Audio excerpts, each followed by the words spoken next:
প্রিয় শিক্ষার্থীবৃন্দ, আসসালামু আলাইকুম ওয়া রাহমাতুল্লাহ। কেমন আছো সবাই? আশা করি সকলে ভালো আছো। কমার্স টিউটোরিয়ালস হোমসের পক্ষ থেকে সকলকে স্বাগতম।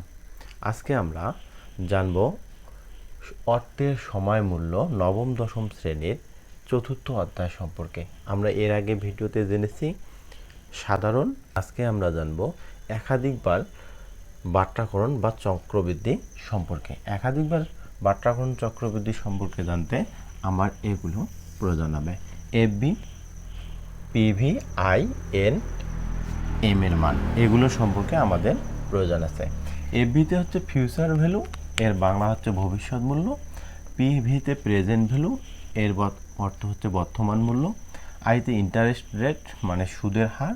এনতে নাম্বার অফ ইয়ার বছরের সংখ্যা। এমতে ম্যাচুরিটি অফ ইয়ার্স বছরে সুদ প্রদানের সংখ্যা। এক বছরে কতবার সুদ প্রদান করবে তার সংখ্যা এম। একাধিকবার বাট্রাকরণে আমরা শুধু একটা জিনিস এই সূত্রের মধ্যে পারি ব্যতিক্রম, শুধু হলো এম এর মানটা করে। আমরা এর আগে জেনেছিলাম সাধারণতে এম ছিল না, বাকি সব কিছু ঠিক আছে। আর এম এর মানটা আমরা কিভাবে বের করব? একাধিকবার বাট্রাকরণ বা চক্রবৃদ্ধির ক্ষেত্রে যদি অঙ্কের মধ্যে দেওয়া থাকবে অর্ধবার্ষিক যদি থাকে তাহলে এম এর মান 2 হবে। কেন? অর্ধবার্ষিক হলে এক বছরে 12 মাস, অর্ধেক বছর পর, এজন্য হচ্ছে এম এর মান 2। যদি বলে ত্রৈমাসিক, মাস পর পর, ত্রৈমাসিক হলে 3 মাস পর পর সুদ প্রদান করবে, সেক্ষেত্রে বছরে 12 মাসে সুদ প্রদান করবে 4 বার। এক্ষেত্রে যদি ত্রৈমাসিক থাকে এম এর মান হবে 4। আবার যদি দ্বিবার্ষিক থাকে তবে 2 মাস পর পর সুদ প্রদান করবে, সেক্ষেত্রে এম এর মান হবে 6। আবার যদি মাসিক থাকে তাহলে 1 মাস পর পর সুদ প্রদান করবে, সেক্ষেত্রে এম এর মান হবে 12। আবার যদি পাক্ষিক থাকে সেক্ষেত্রে 15 দিন পর পর সুদ প্রদান করবে, এম এর মান হবে 24। আবার যদি সাপ্তাহিক থাকে সেক্ষেত্রে 7 দিন পর পর সুদ প্রদান করবে, এম এর মান হচ্ছে 52। আর যদি দৈনিক থাকে মানে একদিন পর পর, সেক্ষেত্রে এম এর মান হবে 365। তাহলে আমরা এখন দেখি চক্রবৃদ্ধিকরণে আমাদের ফিউচার ভ্যালু নির্ণয়। একটা অঙ্ক করতেছি আমি। সুমন ক ব্যাংকে 60,000 টাকা 5 বছরের জন্য জমা রাখেন। ক ব্যাংক তাকে ত্রৈমাসিক 11% সুদ প্রদান করবেন। তাহলে 5 বছর পর মিস্টার সুমন কত টাকা পাবেন? তাহলে আমরা এখানে বুঝতেছি 5 বছর পরের কথা বলছে, এখন 60,000 টাকা রাখতেছে, তাহলে অবশ্যই ফিউচার ভ্যালু। আমরা অঙ্ক পড়ার সময়ই বুঝে নেব। এখন এখানে আছে ত্রৈমাসিক, অর্থাৎ 3 মাস পর পর, এক বছরে 3 মাস পর পর সুদ প্রদান করবে। তাহলে আমরা এম এর মান কি পাবো? এখানে আছে ত্রৈমাসিক, 3 মাস পর পর হলে এম এর মান হবে 4। তার ভ্যালু করব। ফিউচার ভ্যালু চক্রবৃদ্ধির সূত্র হচ্ছে পিভি ইন্টু 1 প্লাস আই ভাগ এম ইন পাওয়ার এন গুণন এম। তাহলে এখন আমরা মান বসাবো। এখানে পিভি প্রেজেন্ট ভ্যালুটা হচ্ছে 60,000 টাকা। আইতে হচ্ছে আমার ইন্টারেস্ট রেট, অর্থাৎ হলো সুদের হার। এই অঙ্কের মধ্যে সুদের হার আছে আমার 11%, সেটা 100 দিয়ে ভাগ করলে হবে 0.11। এবং বছর আছে, এন এর মান, এখানে এন আছে, এন হচ্ছে নাম্বার অফ ইয়ার বছরের সংখ্যা। এখানে বছরের সংখ্যা আছে 5 বছর, 5 বছর। এবং এম এর মান বের করতে হবে আমার। এম হচ্ছে ম্যাচুরিটি অফ ইয়ার, অর্থাৎ বছরের সুদ প্রদানের সংখ্যা। এখানে বলছে ত্রৈমাসিক, অর্থাৎ 3 মাস পর পর, সেক্ষেত্রে আমরা পেলাম এম এর মান 4। তাহলে আমরা 4 দিলাম, সব মান বসাইলাম এখানে। পিভি মান 60,000, 1 প্লাস আই এর মান পয়েন্ট পেলাম 11, এর মান হলো 5, এম এর মান হলো 4। তাহলে আমার 60,000 1, এটা 0.11কে 4 দিয়ে ভাগ করলে হবে 0.0275। আর এখানে পাওয়ারটা গুণ করতে হবে, তাহলে পাওয়ার গুণ করলে হবে 4 5 20। তাহলে 60,000 টাকা, এটা আমরা যোগ করবে 1.0275, এটা আমার 20। তাহলে এই 60,000 টাকা লিখলাম। লেখার পর এই 20 এটা পাওয়ার করলে হবে 1.7204 4 2, আবার এটা গুণ করলে হবে 1,03,225। তাহলে মিস্টার সুমন 60,000 টাকা 5 বছরের জন্য যদি জমা রাখে এবং ব্যাংক তাকে যদি ত্রৈমাসিক হারে 11% সুদ প্রদান করে, তাহলে 5 বছর পর মিস্টার সুমন 1,03,225 টাকা পাবে। আমরা এভাবেই চক্রবৃদ্ধির ফিউচার ভ্যালুর সূত্র দিয়ে অঙ্ক করতে পারি। এখন আমরা বর্তমান চক্রবৃদ্ধির সূত্র দেখব। সেক্ষেত্রে দেখি আমরা একটা অঙ্ক লিখছি, আমি দেখি মিস্টার রহিম 5 বছর পর 10 লক্ষ টাকা পাওয়ার আশায় বর্তমানে কিছু টাকা ব্যাংকে জমা রাখতে চায়।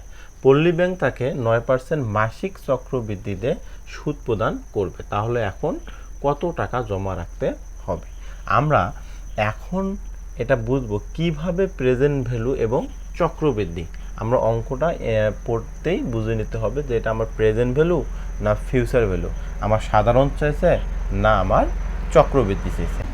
এটা আমরা বুঝবো অঙ্ক পড়ার মাধ্যমে। এখানে বলছে মিস্টার রহিম 5 বছর পরের কথা 10 লক্ষ টাকা, তাহলে আমার ভবিষ্যতে 10 লক্ষ টাকা পাওয়ার আশায় 10 লক্ষ টাকা পাওয়ার আশায় এখন বলছে বর্তমানে কিছু টাকা, মানে বর্তমানে কত টাকা সেটা নির্ণয় করতে বলছে।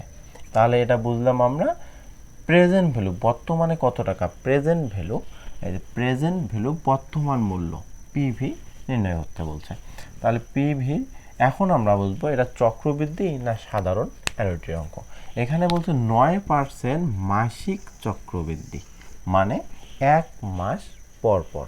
আমরা এই যে একাধিক ভাট্টাগ্রহণের চক্রবৃদ্ধিতে দেখতে পারি মাসিক 4 নাম্বারটা মাসিক চক্রবৃদ্ধি 1 মাস পর পর, তাহলে এম এর মান হচ্ছে 12। তাহলে এটা আমরা বুঝবো চক্রবৃদ্ধি এবং হলো প্রেজেন্ট ভ্যালু। সেক্ষেত্রে প্রেজেন্ট ভ্যালু সূত্রটা হচ্ছে এফবি ভাগ 1 যোগ আই ভাগ এম পাওয়ার হলো এন গুণন এম। তাহলে এখানে ফিউচার ভ্যালু আমার ভবিষ্যতে কত টাকার কথা বলছে, 10 লক্ষ টাকা। আমরা এভাবে লিখবো আই অর্থাৎ সুদের হার, এখানে আছে ইন্টারেস্ট রেট অর্থাৎ সুদের হার আমার 9%, এটাকে 100 দিয়ে ভাগ দিলে হবে 0.09। এখন এন এর মান হচ্ছে আমার মেয়াদ নাম্বার অফ ইয়ার্স, এটা হচ্ছে 5 বছর। এম এর মান আমরা পেলাম চক্রবৃদ্ধিতে এম এর মান 12, নির্ণয় করতে হবে আমার প্রেজেন্ট ভ্যালু।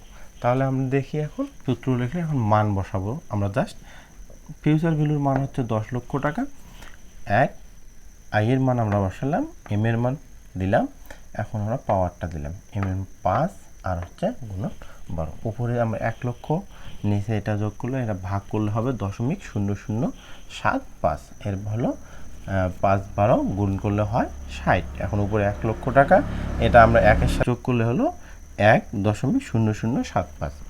এটার পাওয়ার করব 60, পাওয়ার করলে আমার হবে উপরে 10 লক্ষ থাকবে, নিচে হলো 1.56 এবং সামথিং কিছু। এই 10 লক্ষকে এটার দ্বারা ভাগ করলে বের হবে 6,38,669 টাকা। তাহলে মিস্টার রহিম যদি এই 6,38,669 টাকা এখন রাখে আর ব্যাংক যদি আবার তাকে 9% হারে মাসিক চক্রবৃদ্ধিতে সুদ প্রদান করে, তাহলে 5 বছর পর তিনি 10 লক্ষ টাকা পাবেন। এভাবে আমাদের প্রেজেন্ট ভ্যালুর চক্রবৃদ্ধি সূত্র দিয়ে অঙ্ক করানো যাবে। এখন আমরা প্রকৃত সুদের হার নির্ণয় কিভাবে করে সেটা দেখব। আমি একটা অঙ্ক তুলে রাখছি। মিস্টার সবুজ 6 বছর পর 20 লক্ষ টাকা পাওয়ার লক্ষ্যে উন্নয়ন ব্যাংকে 10 লক্ষ টাকা জমা রাখেন। ব্যাংক তাকে ত্রৈমাসিক মুনাফা প্রদানে সম্মত হয়। মিস্টার সবুজের প্রকৃত সুদের হার কত? আমরা প্রকৃত সুদের হার এর ইংরেজিটা পড়ছি ইফেক্টিভ অ্যানুয়াল রেট, অর্থাৎ ইএআর। ইফেক্টিভ অ্যানুয়াল রেট সূত্র আমার আছে, সেই সূত্র মোতাবেক অঙ্ক করলে হয়ে যাবে। এই সূত্রটা হচ্ছে 1 যোগ আই এর মান 0.09 ভাগ হচ্ছে 4, এম এর মান আমরা চক্রবৃদ্ধি পাইছি, এর মান হচ্ছে 4 বসাইছি এখানে, এখন পাওয়ার করছি, এম এর মান হচ্ছে 4, বিয়োগ আছে 1। এখন 1-এর সাথে যোগ দিছি, আবার 0.09কে 4 দ্বারা ভাগ করছি, ভাগ করলে হবে 0.0225, পাওয়ার আছে আমার 4 বিয়োগ 1। এখন একটা যোগ করে নিছি, যোগ করলে হবে 1.0225 এবং পাওয়ার আছে 4, পাওয়ার করছি এবং বিয়োগ 1 আছে সেটা দিয়েছি। দেওয়ার পর এটার পাওয়ার করে হচ্ছে আমার 4 পাওয়ার করে হচ্ছে 1.09308 এবং বিয়োগ হচ্ছে 1, একটা বিয়োগ করে হবে 0.09308। এটাকে পার্সেন্ট করলে হবে 9.03%। তাহলে আমার প্রকৃত সুদের হার বের হলো 9.03%। এভাবে আমরা প্রকৃত সুদের হার ইফেক্টিভ অ্যানুয়াল রেট বের করতে পারবো। ধন্যবাদ সবাইকে। পরবর্তী অধ্যায়গুলোর সলিউশন পেতে আমাদের সঙ্গেই থাকুন।